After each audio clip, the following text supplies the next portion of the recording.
Okay, session 2.1 Frequency Distribution. We have a data set of full IQ score, and we want to use a frequency distribution to organize and summarize the data. A frequency distribution is the table that presents the frequency for each category. So this is the frequency distribution, and we can see there are 5 cars of the IQ score. The first class is the IQ score from 50 to 69, and the frequency is 2, meaning that there are 2 people have the IQ score from 50 to 69.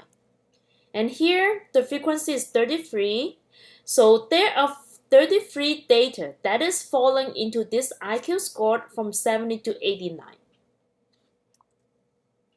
Okay, now if we add up the frequency here, the total is 78, meaning that we do have a 78 data. And we call this a sum of the frequency. Okay, now we need to learn some standard terms in constructing frequency distributions and graph. So we already have the frequency distribution here. First, find out the sum of all frequency. When you add it up, it should be equal to 78. One more time, this 78 represents you do have a 78 of data. And then now, we need to know how to find the lower class limit. Lower class limit are the smallest number that can belong to the different class. So look at the first class here. What is the smallest number? It should be 50, right? 50 will be the smallest number in this class. So the lower class limit will be 50. Okay, the second class, the smallest number will be 70. So 70. So think about it. For each class, we need to find the smallest number that will belong to lower class limit. So all this number here will be your lower class limit.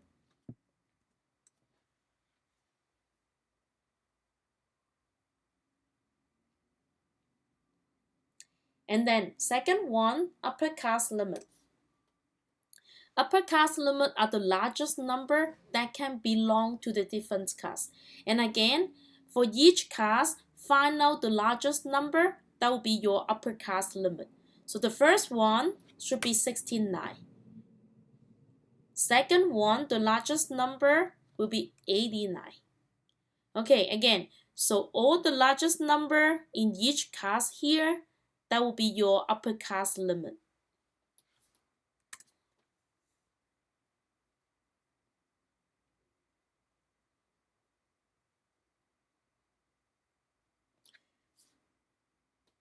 Okay, class boundary. Class boundary are the numbers that split class without creating gaps caused by the class limit. Okay, you should see there are gaps in each class. So from the first class to the second class, 69, we jump to 70. That's a 1 in between, right? So this is the gap. And from 89 to 90, that's a gap in between also. Okay, so how can we find the class boundary? We just need to add up the 69 to 70 and then divide it by 2. So 69 plus 70 divided by 2, that will be 69.5. Okay, so write down the 69.5 here and also for the second one.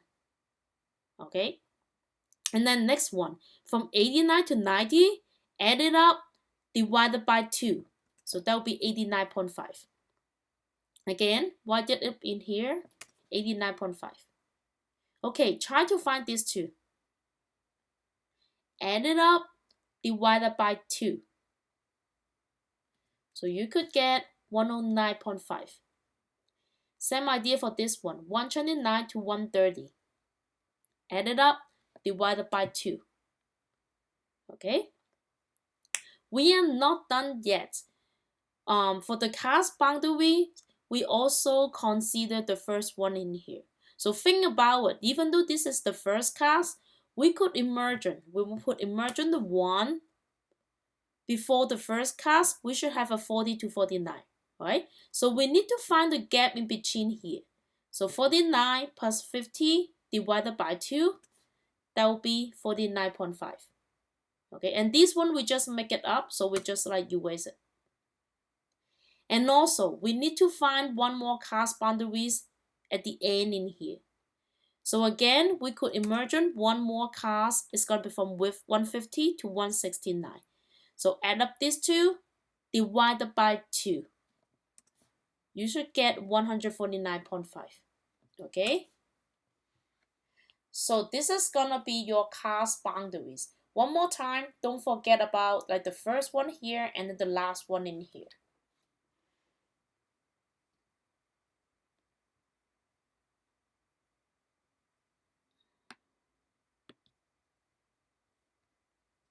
Okay, and then the midpoint.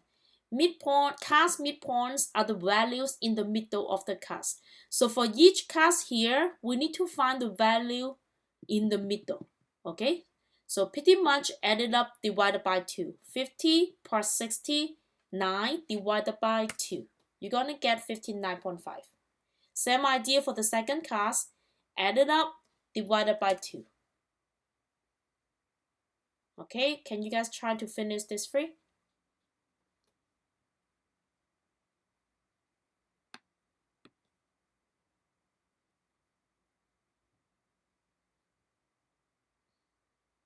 Okay, check your work. That will be the class midpoint. Okay, last one. This is called the class width. Class width is the difference between two consecutive lower class limit or two consecutive upper class limit. For example, I need to find out the difference between these two consecutive lower class limit. So when you subtract it, it's 20. Or you could take these two consecutive upper class limit, find out the difference. So it's also 20. Okay, so they do have the same class width. They always have the same class width.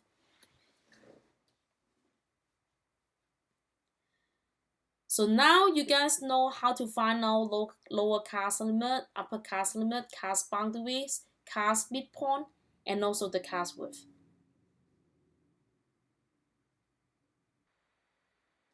Okay, this example, I give you the frequency distribution. Okay, this is the frequency distribution. And you can find out these 5 guys here. Okay, how about if I only give you guys the data set, can't you construct the frequency distribution? Just like this one.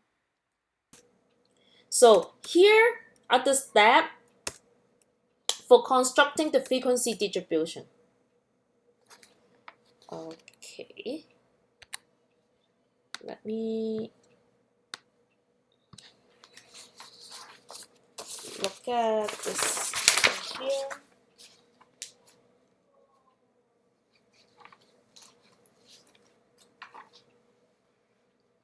Okay, you should see that.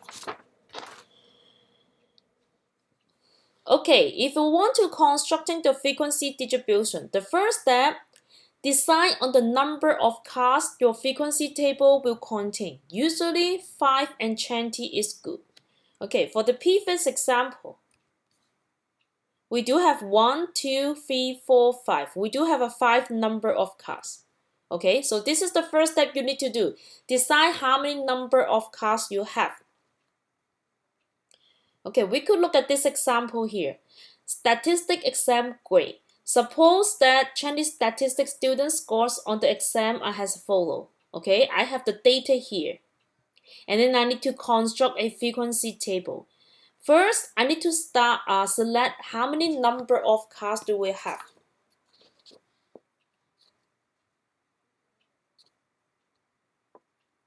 So look at the exam score here. The lower exams, that will be 46. Okay, so this is gonna be the lower exam score, 46. And then the higher exam score, that will be 97.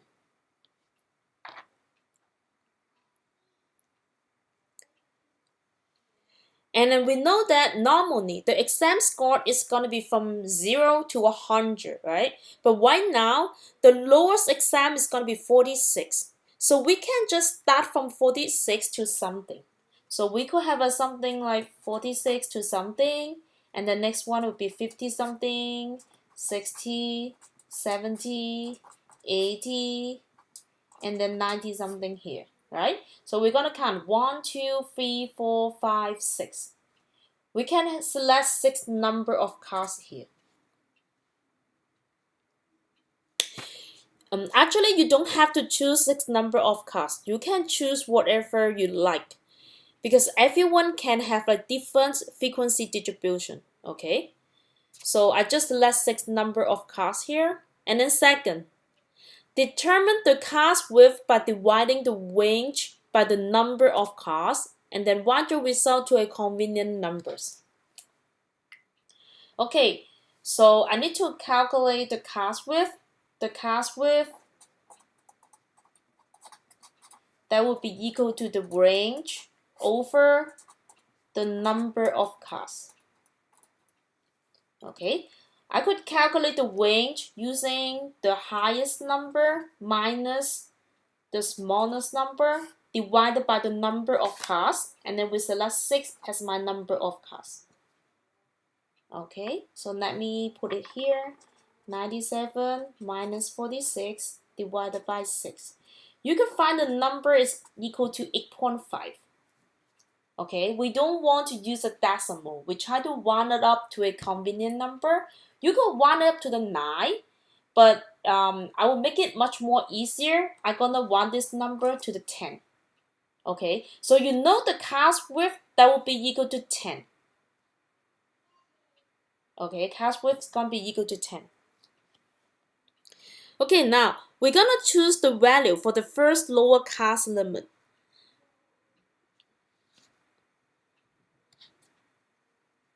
And then we know that the minimum number is 46, okay, which is not a convenient starting point. So I'm gonna use 40 as the first lower cast limit. Okay, we use 40 as the lower cast limit. So look at this table. For the first cast, we start with like 40. And then we're gonna look at the cast width again. Cast width we decide to be the 10, right? So we're gonna add 10 from here. You're gonna get 50. Add 10 from here, 60, keep going. Okay, so now you do have the lower cast limit here already. And you need to think about what is your upper cast limit here.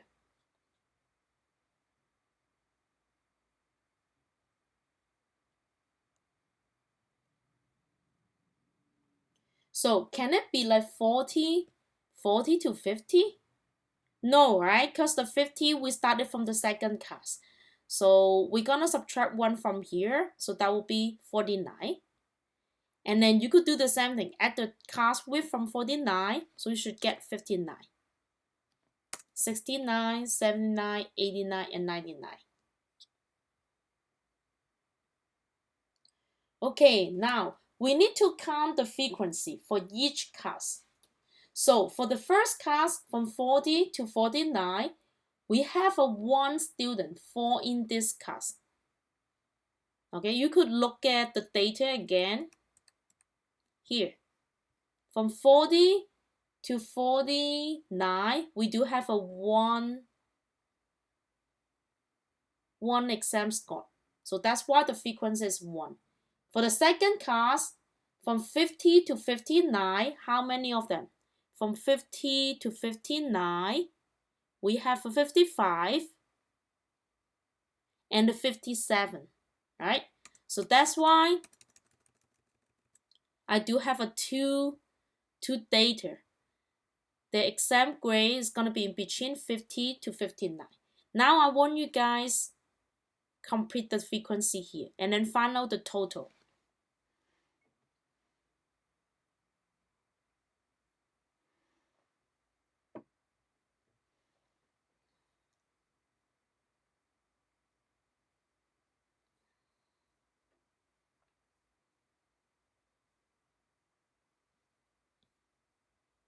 Okay, you should get 3 students, 4 students, 6 and 4 here. Total should be 20. Okay, what percent you do have a 20 data. Okay, now I want you guys try to finish like this table. Find out the lower cast limit, upper cast limit, cast boundaries, cast midpoint, and the cast width.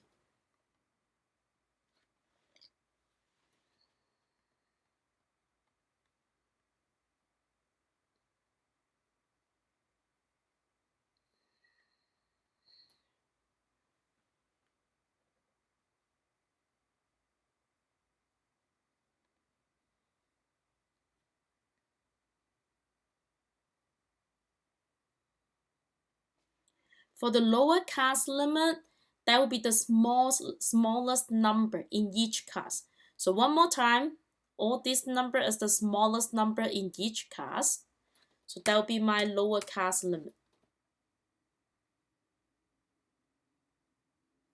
And then the upper cast limit, that will be the largest number in each cast, right? So this is gonna be my upper cast limit.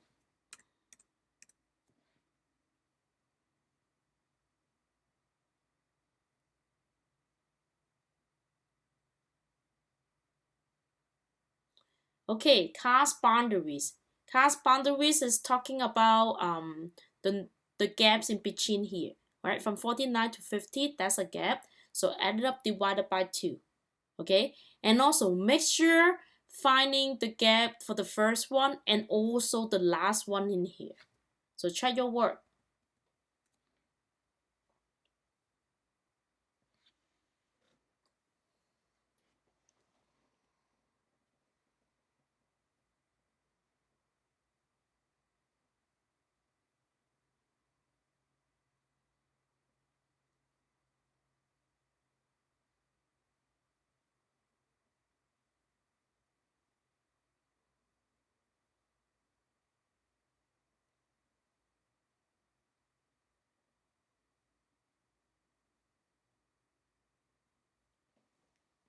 Okay, cast midpoint. Cast midpoint talking about the numbers in the middle on each cast. So add it up divided by 2. Add it up divided by 2. Okay, so you should have all this. And then the cast width, that will be the difference between two consecutive lower cast limit. So we could subtract here or subtract here or here. Okay, you should find it out equal to 10.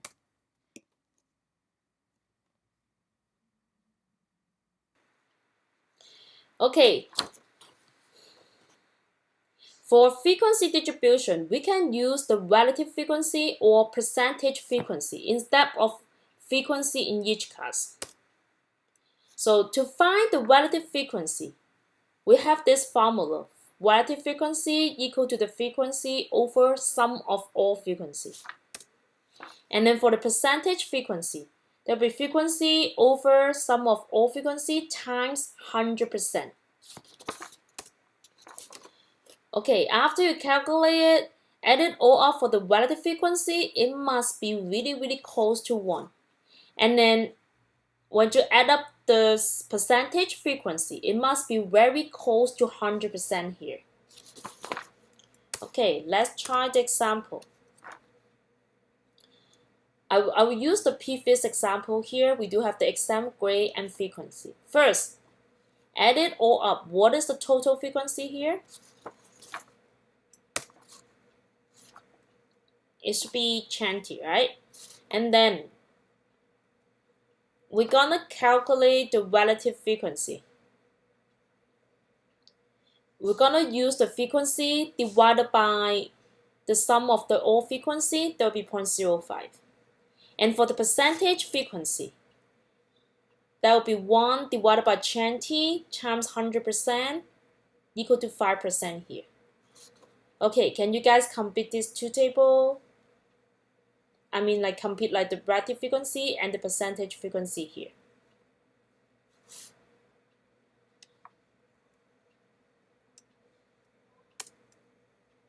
Okay, check your work.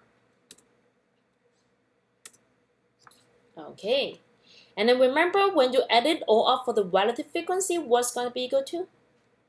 It must be very close to 1. And this one, the percentage frequency, when you add it all up, that will be close to 100%. Okay, then we're going to look at the cumulative frequency distribution. It's the sum of the frequency of that cause and all previous cause. Okay, like the first one, we're going to copy the frequency here. I do have a 1, so I have a 1 here. And then we're going to add the second one, we're going to add up the previous cause. So I have a 2 plus 1 here, which is 3. And the next one, the 3 plus the 3 here, that will be equal to 6. The next one, the 4 plus the 6 here, that will be equal to 10. And then 6 plus 10 here, that will be 16. 4 plus 16, that will be equal to 20. Okay, you could double check your work. The last one, it should be equal to the sum of all frequency. Here's 20. This guy's gonna be 20 also.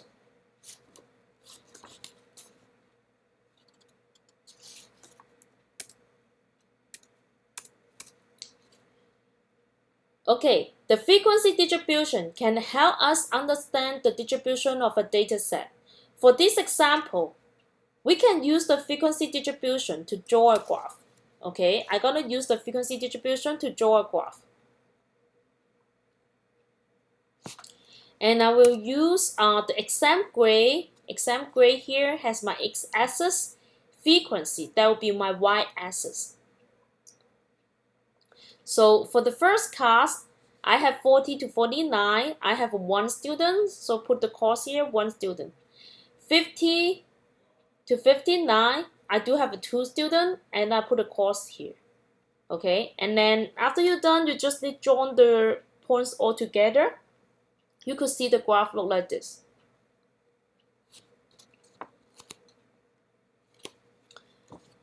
In statistics, we are often interested in determining whether the data have a normal distribution. And what's a normal distribution? Normal distribution means the frequency start low, just select the frequency here. We start low, reach a maximum, and then become low again. And then roughly symmetric about the maximum frequency. So this is not the normal distribution because we do start low, reach a maximum, and then we become low again. But they're not roughly symmetric. We stop it here. If we keep continue to go back to low again, then this is the normal distribution. Okay, just like this. Frequency start low, reach a maximum, and then become low again. And roughly symmetric about the maximum frequency. And we also call the normal distribution has the bell shape. It just looks like a bell here. And we also interest whether the data is uniform distribution. Okay, uniform distribution is about a straight line. So you can see this is about a straight line here. That means the frequency is about the same here.